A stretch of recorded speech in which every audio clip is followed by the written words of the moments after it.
Pues nada, buenos días a todos. Yo soy Isabel de la Morena del Hospital Clínico de Valencia y por mi parte vamos a hablar de la artritis reumatoide. Voy a empezar yo por el caso clínico, al contrario que el doctor Lerma, y algunos conceptos se van a solapar porque la idea en general es la misma. Yo creo que estamos en un momento en el que tenemos un reto muy importante todos. Existen enfermos más allá del COVID a los que debemos nuestro esfuerzo profesional por seguir diagnosticándolos y derivándolos correctamente. Por eso también quería agradecer al doctor Calvo y a la doctora Campos haber querido contar conmigo de nuevo en estos simposios y felicitarles por mantener estos simposios. Vamos a empezar con un caso clínico, que se trata de una mujer de 55 años que es remitida de reumatología en diciembre de 2019 por parte de medicina interna por dolor y rigidez matutina junto con elevación importante del factor reumatoide. En la primera visita, la paciente refiere desde septiembre del 2016 un dolor bilateral de carpos, hombro derecho, con interrupción del descanso nocturno, con sensación de tumefacción articular de manos y pies, y el dolor es de predominio matutino con rigidez articular de más de media hora de evolución. La paciente refería estos síntomas de forma espontánea sin dirigir la anamnesis. Esto es un dato que quiero recalcar porque hablaremos más adelante. Y desde agosto del 2019 empezó con un síndrome constitucional con pérdida no intencionada de hasta 8 kilos de peso, con un dolor epigástrico postprandial. ¿Qué ha pasado con esta paciente desde septiembre del 2016, que parece que empieza con los síntomas, hasta que en diciembre del 2019 es por fin remitida a reumatología? Como antecedentes, la paciente presentaba una depresión que era secundaria a su incapacidad, había sido intervenida de un túnel carpiano bilateral, tenía una apendicectomía y una doble cesárea por no progresión del parto, una cirugía de menisco de rodilla y estaba en tratamiento crónico con buprenorfina, trazodona, ibuprofeno cada 8 horas y metamizol cada 8 horas. Actualmente, en esa primera visita estaba parada. El motivo de el último trabajo que había tenido, trabajaba en la hostelería y no le habían renovado el contrato precisamente porque veían que tenía muchas dificultades físicas.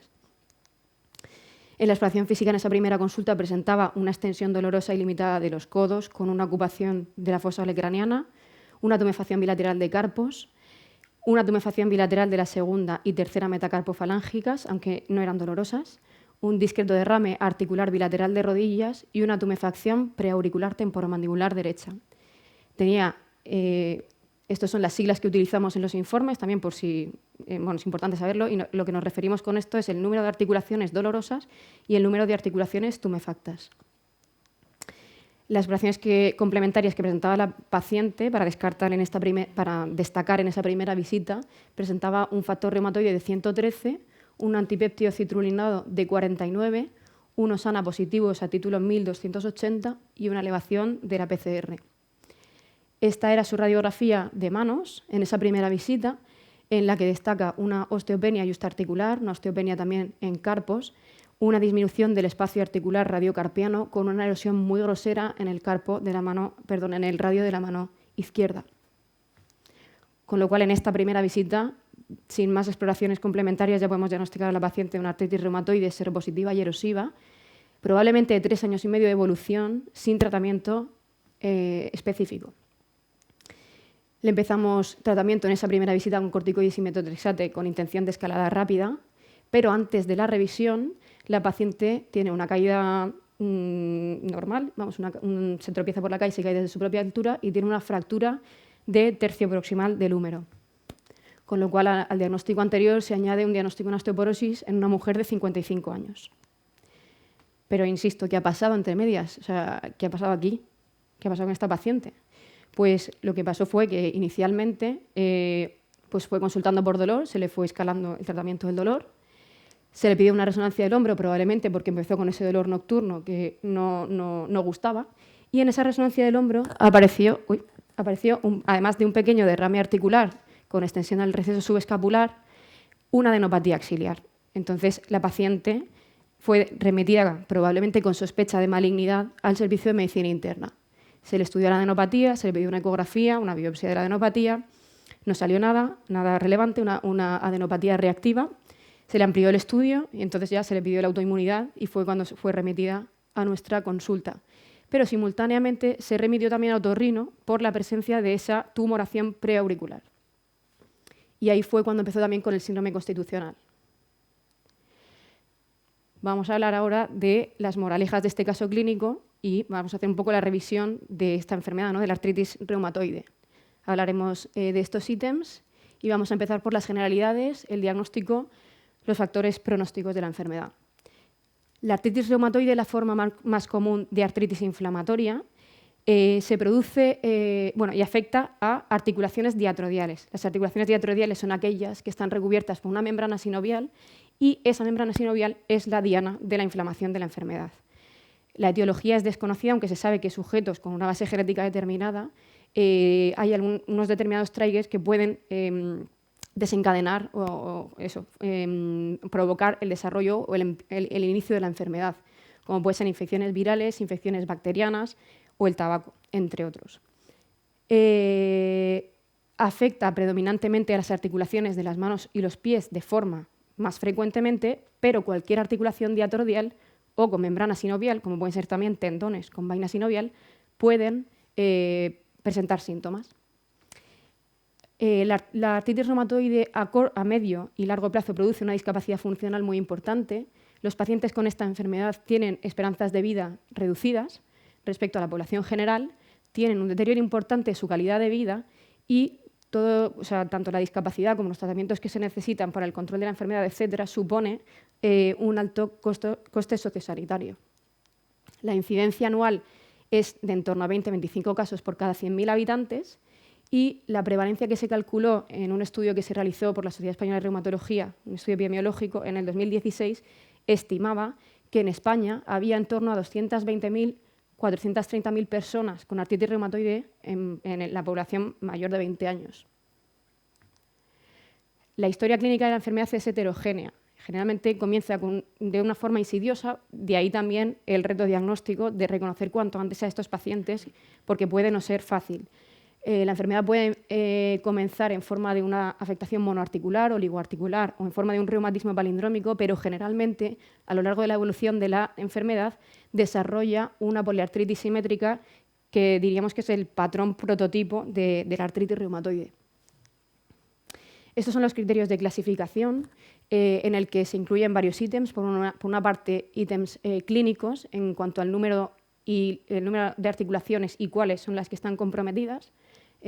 Unos ítems serológicos en los que se valora la presencia o no de factor reumatoide y el péptido antipéptido citrullinado, los reactantes de fase aguda y la duración de los síntomas. Pero el factor pronóstico más importante en estos enfermos es el inicio precoz del tratamiento. Se ha demostrado claramente, y también lo ha dicho el doctor Lerma, y así es para artritis psoriásica también, que cuando se instaura un tratamiento precoz hay mayor probabilidad de remisión clínica y hay menor probabilidad de progresión radiográfica tanto a corto como a medio plazo. El efecto de mora en la artritis reumatoide es irreversible y aunque un paciente que nos llega tarde nosotros seamos muy agresivos o hagamos una estrategia terapéutica más intensiva, ese efecto no es reversible. Por eso, cuanto menor tiempo pase desde el inicio de los síntomas hasta la instauración del tratamiento específico precoz, se ha visto claramente que lo que conseguimos con ello es mejorar la eficacia de los tratamientos, disminuir la discapacidad, mejorar la calidad de vida de los pacientes y, consecuentemente, disminuir los gastos sociosanitarios. Este es el concepto que ha comentado también el doctor Lerma de ventana de oportunidad. Y esta ventana de oportunidad en la artritis reumatoide no está bien definido.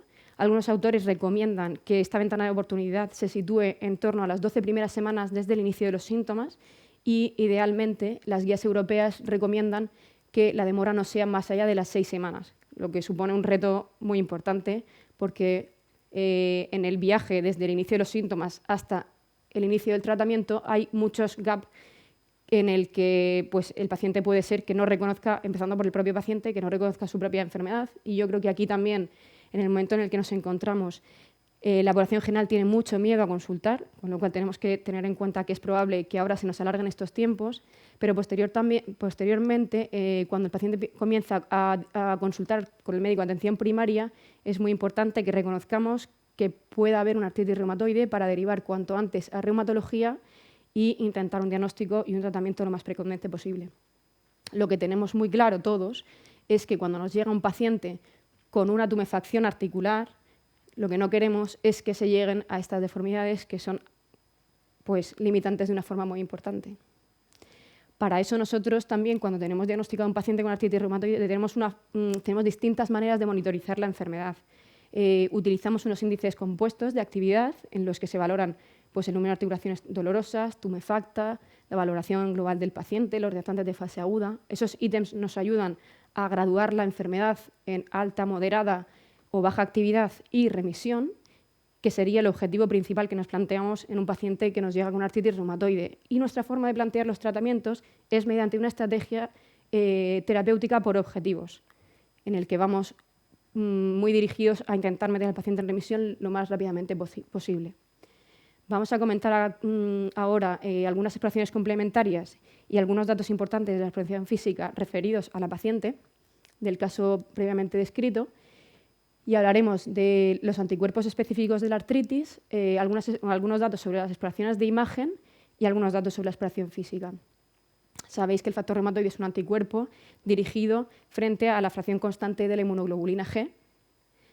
El factor reumatoide, cuando se encuentra a títulos elevados por encima de 100, hace altamente probable la enfermedad, pero no es exclusivo de la artritis reumatoide. Otros procesos reumatológicos, como puede ser el síndrome de Sjögren o, como ha comentado el doctor Lerma también, la artritis psoriásica, aunque en este caso en títulos bajos pueden presentar factor reumatoide positivo. Otros factores no reumatológicos que inducen la producción del factor reumatoide, como puede ser la infección por hepatitis B o C o la cirrosis biliar primaria, pueden presentar factor reumatoide positivo. Y luego hay que tener en cuenta que también en la población general, aunque en títulos bajos, podemos encontrar también factor reumatoide positivo. La incidencia de la positividad del factor reumatoide se puede elevar hasta el 25% en pacientes añosos, y esto es importante tenerlo en cuenta a la hora de interpretar el resultado de este anticuerpo. Y el mensaje importante aquí es que este anticuerpo no es patognomónico de la enfermedad. Por otra parte, tenemos el anticuerpo antipéptido citrulinado, que tiene una sensibilidad entre un 50 y un 75%, pero su especificidad es muy alta. De manera similar al factor reumatoide, no es exclusivo de la artritis reumatoide, aunque cuando se encuentra con otras enfermedades suele ser en título bajo, y cuando se encuentra también en pacientes que tienen lupus o Sjögren, si el paciente presenta una afectación articular simétrica y erosiva, generalmente lo que suele ocurrir es que hay una superposición de ambas enfermedades. Otros procesos como la tuberculosis o enfermedades pulmonares crónicas también pueden hacer que este anticuerpo sea positivo. Por lo tanto, la mayor utilidad diagnóstica de estos anticuerpos es cuando se solicitan conjuntamente, y la interpretación de ellos tiene que ser siempre en función del contexto clínico del paciente. Además, estos anticuerpos pueden estar presentes años antes de empezar con la enfermedad clínica y no los utilizamos como marcador de actividad, aunque hay tratamientos que disminuyen sus títulos, pero no los utilizamos de forma rutinaria para controlar la enfermedad. Sabemos también que los títulos elevados de factor reumatoide y antipéptido citrulinado se relacionan con un peor pronóstico en la enfermedad, con mayor progresión radiográfica, mayor discapacidad y con afectación extraarticular. En cuanto a las pruebas de imagen, la radiografía simple es una exploración obligatoria, tanto a nivel basal como a nivel de la medición de la progresión de la enfermedad, porque nosotros valoramos si el paciente está evolucionando peor en función de la progresión radiográfica. El hallazgo más típico de la artritis reumatoide son las erosiones, pero también hay otros cambios radiográficos que podemos encontrar, como es el estrechamiento del espacio articular, las subluxaciones o la anquilosis. Es cierto que las erosiones, por ejemplo, como tenemos en este caso una erosión en la apófisis estiloides cubital, en sí mismas pueden no tener una implicación clínica, pero sí que nos hablan de que el paciente tiene un factor de peor pronóstico para mayor progresión y para mayor discapacidad. Como vemos aquí, esta paciente en esta articulación, que esta es la radiografía del caso, tiene esta erosión, tiene el estrechamiento del espacio, pero estos datos nos pueden hablar de una progresión, como por ejemplo vemos en esta paciente, en el que vemos ya zonas de fusión de anquilosis del carpo, con más estrechamiento de las interlíneas articulares, etc. y al final son como una alarma de que podemos llegar a esto si no hacemos algo. Hay otras técnicas de imagen que utilizamos ampliamente en reumatología, como es la ecografía y la resonancia. Estas dos técnicas se adelantan en años al diagnóstico de las erosiones, pero actualmente todavía no las utilizamos para valorar la progresión. Seguimos utilizando la radiografía simple. Pero sí que además nos dan más información acerca de la actividad inflamatoria y nos permiten valorar, además de la articulación, las estructuras adyacentes.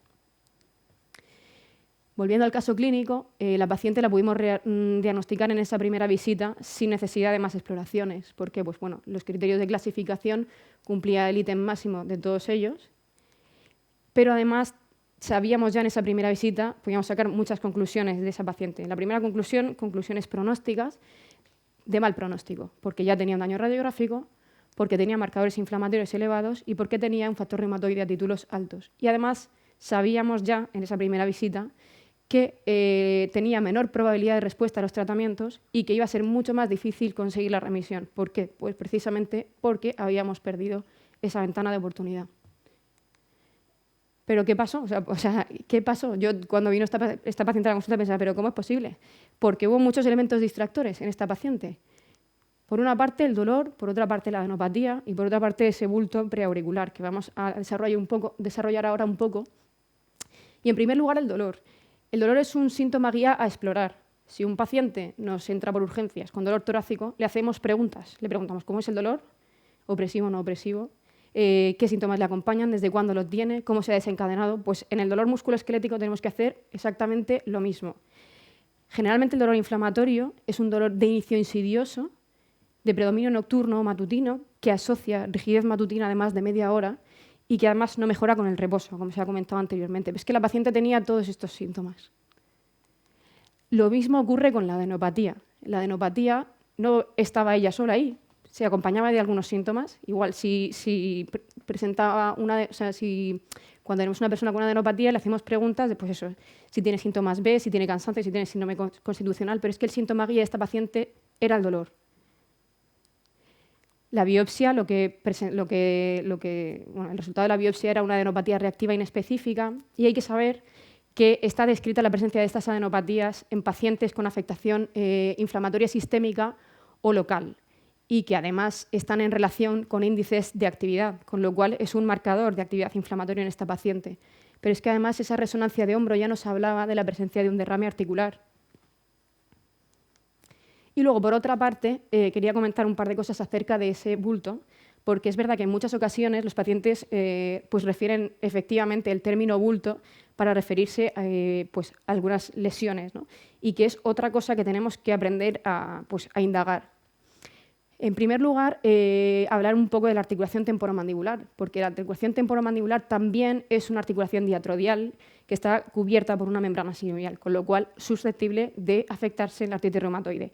No es, ni mucho menos, una articulación que se afecte frecuentemente en esta enfermedad, pero en otras, como por ejemplo en la artritis idiopática juvenil, sí que es más importante su protagonismo. Y además, al ser una articulación diatrodial, tiene el mismo riesgo de alterarse como las de los dedos o como cualquier otra, presentando pues eso, erosiones, disminución del espacio, anquilosis, etc. Pero vamos a hablar ahora de algunos bultos que podemos encontrar en reumatología. En primer lugar, los nódulos reumatoides. Los nódulos reumatoides son una manifestación extrasinovial de la artritis reumatoide, que generalmente se presentan en zonas de extensión, que son de consistencia gomosa o a veces dura, con nódulos en su interior, que generalmente son asintomáticos y que el tratamiento dependerá de lo que al paciente le moleste. Se pueden extirpar o se pueden infiltrar. Además, por ejemplo, estos nódulos también pueden aparecer en parénquima pulmonar, que se presentan generalmente de forma simétrica.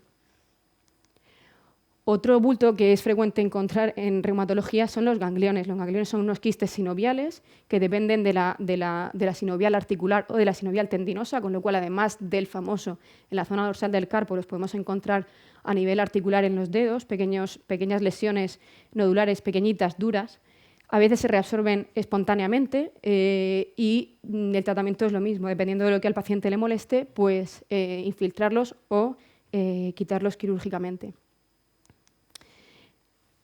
Pero, por ejemplo, hay que diferenciar muy bien un ganglión de una tenosinovitis. El ganglión tiene una forma muy definida, se palpa y se delimita muy bien su estructura. Sin embargo, una tenosinovitis, como podemos ver aquí, sigue el territorio de un tendón, sus límites son más difusos, es doloroso y es grave. ¿Por qué? Porque lo que nos está indicando es que hay una inflamación de la vaina tendinosa de este tendón que, si no hacemos nada, el pronóstico va a ser de lesión del tendón, incluso posible rotura. Los nódulos de Bouchat o de Heberden, sabéis que son manifestación de la artrosis, cuando empiezan a salir pueden dar síntomas inflamatorios y dolor, el tratamiento es sintomático, dejan de doler y se quedan solamente pues, manifestándose asintomáticamente.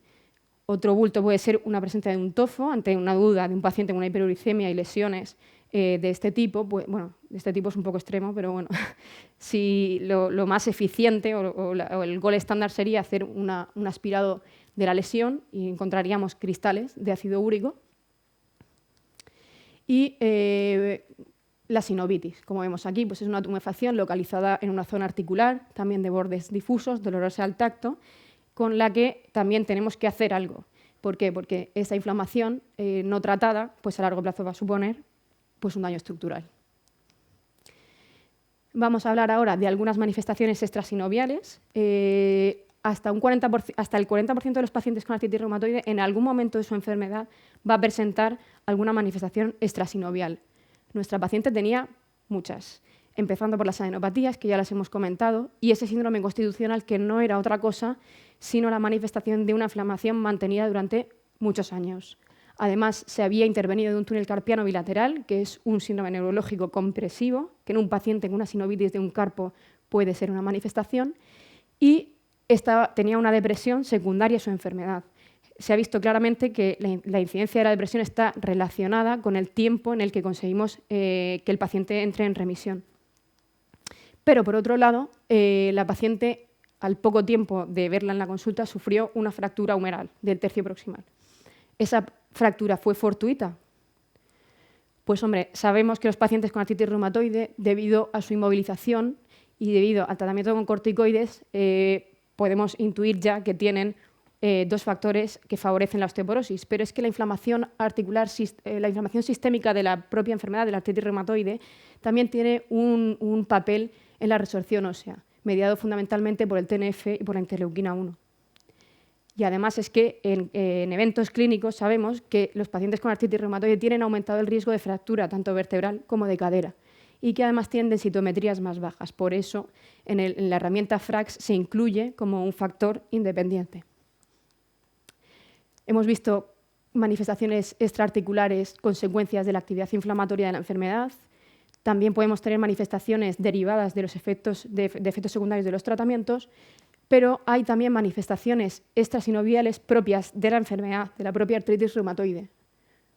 Así, por ejemplo, puede manifestarse en forma de serositis a nivel de pericarditis o derrames pleurales.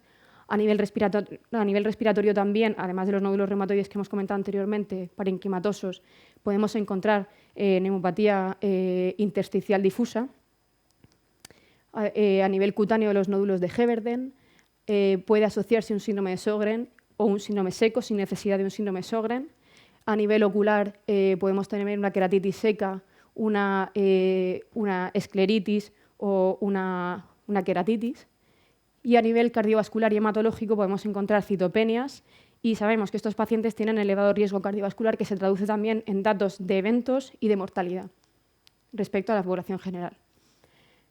En cuanto a los criterios de derivación, en forma un poco también de conclusión, lo que creo que tenemos todos claro es que el principal criterio de derivación es la sospecha fundamentada de artritis reumatoide. Hace unos años, la Sociedad Española de Reumatología, conjuntamente con sociedades de atención primaria, hicieron este consenso en el que veían que la derivación de un paciente con artritis más de 4 semanas y además uno de estos 3 ítems que vamos a nombrar, tumefacción de 2 o más articulaciones, afectación de metatarsofalángicas o metacarpofalángicas o rigidez matutina de más de 30 minutos, tenía una alta sensibilidad y especificidad para detectar artropatías inflamatorias, con lo cual esto sería también una forma sencilla de de evaluar qué paciente tiene que ser remitido a nuestras consultas. Pero pueden haber otros criterios de derivación en función de la evolución del paciente. Si vemos que tiene una evolución inesperada o que tiene dudas, o sea, que hay dudas sobre el tratamiento por situaciones clínicas, ante la sospecha de una posible complicación de la enfermedad que el paciente no reconozca, pero que desde atención primaria se piense que esté relacionado con su problema de base. Problemas relacionados con el tratamiento, pues ahora hemos tenido un problema de desabastecimiento, problemas de intolerancias, problemas de infecciones de repetición con los tratamientos inmunosupresores o situaciones médicas intercurrentes que sí que serían motivo de remitir de forma urgente a reumatología, como por ejemplo una cirugía, un embarazo o una neoplasia, porque en muchas ocasiones se requieren de ajustes terapéuticos. Y bueno, para concluir, conclusiones que podríamos sacar por una parte del caso clínico es que la artritis reumatoide es una enfermedad multisistémica, que el síntoma guía dolor se debe explorar y orientar como tal, que el estudio de una adenopatía y un bulto también se debe orientar dentro del contexto clínico del paciente, no de forma aislada. Y luego, en cuanto a la artritis reumatoide en sí, pues que el retraso diagnóstico de una artritis reumatoide condiciona un peor pronóstico y una peor respuesta a los tratamientos, que una sospecha, la sola sospecha fundada es motivo de remitir a reumatología y que si existen situaciones especiales en las que se precise una valoración urgente, sí que es importante también volver a remitir a los pacientes. Y esto es todo.